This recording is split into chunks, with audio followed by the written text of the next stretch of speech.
Hey, what's up, you guys? Welcome back, and it's time for the top 10 worst movies of 2024, in my opinion. So far in 2024, I can just say there are a couple movies where I feel like, yeah, I was excited going into it. Some of them I was like, I knew it was going to be bad off the rip, but there are some I feel like, yeah, you shouldn't have been bad, and you had some good thought put into it, but the concept didn't just work for me. Mind you, I might not have reviewed all these movies of this year, but then again, given my last thoughts on these films, yeah, I know I can have some little fun talking about them and summarizing them in one. Let's just hope that changes for 2025. So let's get in with number 10. I had high hopes for this one going in, and a week before when people started talking about it, I said, man, that can't be true. I'll give my own thoughts. Everybody's just on the hype train. And when I watched it, I was like, yeah, that was something. And it's Joker Filet Deux. This is one of those cases where I feel like, yeah, this wasn't meant to have a sequel. This is one of those movies that should have been a one and done. It was, but once they hauled the money train and Warner Brothers said, yeah, we want one of these, Todd Phillips said, you know what? You did ask for it. The musical aspect didn't work at all. I wish they would have done something other than say, oh, what if Arthur Fleck didn't do these things and it was the Joker when clearly he went through those circumstances of one bad day and you tell me he didn't turn into the Joker? It would have been fine seeing a decent follow up, but this movie wasn't enjoyable as enough and it was just depressing throughout where I feel like, yeah, this is all Warner Brothers' personal joke to us. Number 9 is a movie I feel like it could have been a good final chapter of this story, but then again, I feel like this movie tried to be something, but it just wasn't, and it was Maxine. I loved X. I watched Pearl and I said, yeah, it's not a horror film. And I know what movies set out to be, and I enjoyed it for that aspect. This movie would try to do an 80s style slasher horror, but in a way where it's like, okay, we kind of pinpointed who the killer is in the first couple minutes. And I feel like, yeah, you try to build some mystery and a bit of, oh, everything that happened in real world elements can be added to here. But I feel like this movie tried to do much to do a lot. And I feel like instead of a final chapter, this movie could have just been a setup to another movie that I feel like we're not going to get. Take Pearl out of the equation. If you put this as the sequel to X, it would have been fine. But then again, if we knew we were setting up for a third film, which I feel like we're not going to get, it would have set something up for the final chapter to come. But this is the final chapter. And as an ending, I feel left unresolved. Okay, number 8 on. Those are movies I feel like, okay, the first two were movies I was disappointed in that I was actually excited for, but everything here forward is some of the worst. And I could just say, who would have imagined that Imaginary wouldn't end up on somebody's worst list of 2024? No disrespect, but is Jeff Ludlow a good filmmaker or a bad filmmaker if everything he's been coming out has been bad? A couple of the movies done by him from Blumhouse, I feel like Truth or Dare could have been a good idea, but it wasn't. Fantasy Island, I'm like, okay, you're putting a dark spin on an old school classic. Didn't enjoy it as much. And now with Imaginary, it's like he's 3 for 3. This movie tried to do something with imaginary friends as horror villains, but the fact that you focused on one that didn't even do anything and it was just, oh, what if the doll is alive and you're seeing it through other eyes? It's like we've seen that done in other movies before and they've been done better. Like you have imaginary friends. The thought of imagination is something in itself to be scary because we all have fucked up thoughts. All I can just say is that Blumhouse, don't try to do another horror film with this guy, and if you can, please set it out to a Tubi or another studio because I feel like he's been okay trying to do something and it doesn't end up working out. But all I can come out with this movie is DeWanda Wise. She'll make a good MCU storm because, come on. Yeah, video game movies, they can be good, but then again, there are times where you can say, yeah, this was made or should have been made in the early 2000s or the mid 2010s when this game was being made, and it's called Borderlands. And it questions me to figure out what is it about this movie that failed because you had Eli Roth at the helm. He's been good with horror, and I feel like, okay, this is his big action franchise, and I feel like, okay, with his element of comedy and horror in a way, and over the top violence with the games, I feel like, okay, this could have worked, but then it ended up being a watered down PG-13 version that drew in characters and elements from the games and just said, let's make a story around it and do Guardians of the Galaxy. This is the type of movie I feel like Paramount would have made with Sonic the Hedgehog if everybody didn't ask for the redesign. And luckily enough, Sonic the Hedgehog 3 ended up being as good as it was, now actually sticking to video game rules, and this movie just didn't. And hopefully enough with the next adaptation, they don't try and do something like this on the big screen. Leave it to TV. Number 6 on my list, I can just say it. I feel like it should be left alone for a while because I feel like, yeah, the original is still a classic. It's still good to today. And the Crow remake, I can just say this was meant to be either a Netflix or a Hulu series that was just brought down to just a movie. This movie had no heart and soul of the Crow. The fact that the Crow himself, I wouldn't even say that, oh my god, it's perfect casting having Bill Skarsgård. But then again, it's like you made him an emo Joker type of character, and the fact that his love with Shelly didn't make sense. And it's like, oh, they just did drugs and bang. The action here looks cool, but besides that, this movie could have been good. It's just that I don't know what it was that they said, oh, let's take out the heart and soul of the Crow and just try to make it into its own version. But then again, I feel like just follow the source material, follow what worked in the original, and it would have been fine. Don't try to make your own film of him not being the Crow. And then once he gains the power, and it's like, what was this for if he could have just believed in the romance? But now that I see it, it's like, oh, this movie had no soul in it, and they could try again in a few more years. Number five on my list. This one's a cop out, and it's crazy because I saw this movie with a friend. I said, "Hey, I'm curious. Do you want to go see this movie?" He's like, "Oh, you talking about that the meme one? Oh yeah, I'll go see it."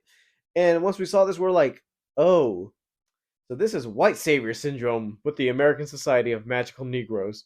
A couple friends of mine asked me about it. They were like, "Oh dear, how do you feel about this?" I'm like, I'll see if I can figure it out." But this movie did nothing but also enforce the fact that the magic didn't even play anything big. They don't have interesting powers except satisfy Whitey. And it was more of a romance story where I feel like that takes away the story of what you're actually setting out to do. And I feel like, yeah, whose idea was this? And it had a post credit scene where I feel like that's the biggest middle finger because it's like, wow. So in itself, this movie just said, oh, these are just working to satisfy other people. And it's like, what's the magic in that? I know Sony has had it out this year with comic book films. One of them, I feel like, okay, how do I compare bad with bad? Which one did I enjoy more? Which one did I enjoy less? But then again, it's like, you had all the basic elements to make a good one, especially with higher standards. And this movie ended up being boring, lifeless, and even with some decent action, it didn't even work. And it was Craven the Hunter. Seeing that footage at Comic Con made me say, you know what, this movie could actually be decent, if not okay. But then again, I feel like, no, once you put those first 10 minutes online, I said, oh, they have no faith in this whatsoever. Aaron Taylor Johnson, I knew he was miscast. The fact that you can't use the Rhino, Chameleon, even Craven, and also some other Spider-Man villains, I feel like, yeah, Sony just give it up. Either sell the rights to Marvel or continue on with animation with the Spider-Verse. Because once you do live action just for the sake of we're gonna cancel it here, and revealing the fact that you could have used Spider-Man in these movies, but you guys just decided not to just to hold some rights, says a lot about you guys as a company. I'm just glad this franchise is done. I just hope now that we have Spider-Man 4 and Beyond the Spider-Verse Among Us, they could actually be good and at least put in some good names for Spider-Man instead of having to do some Sony spin-off movies, even without including the main character as your main hero. Number 3 on my best list is an animated film. Top 3 on my worst is an animated film from the same studio, and it's Megamind versus the Doom Syndicate. The fact that their last movie before this was Puss in Boots: The Last Wish, and I said, "Oh, they're doing a sequel to Megamind next." Okay, now I'm excited because it's been a minute, and everybody was hoping for a Megamind sequel at some point. And the fact that he did this as a setup to a Megamind series that I'm gonna be honest with you, and I've always thought this, but DreamWorks doing an animated series, they were a good idea if there weren't Madagascar or Kung Fu Panda because Monsters vs. Aliens didn't work. Trolls didn't work, even though I don't like that series.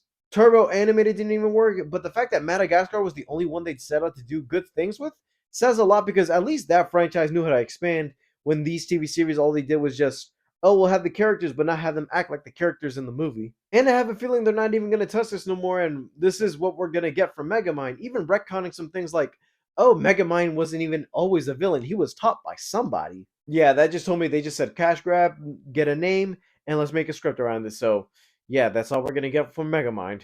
Hopefully, DreamWorks doesn't learn from this mistake and they can at least just stick to the movies. No more animated series.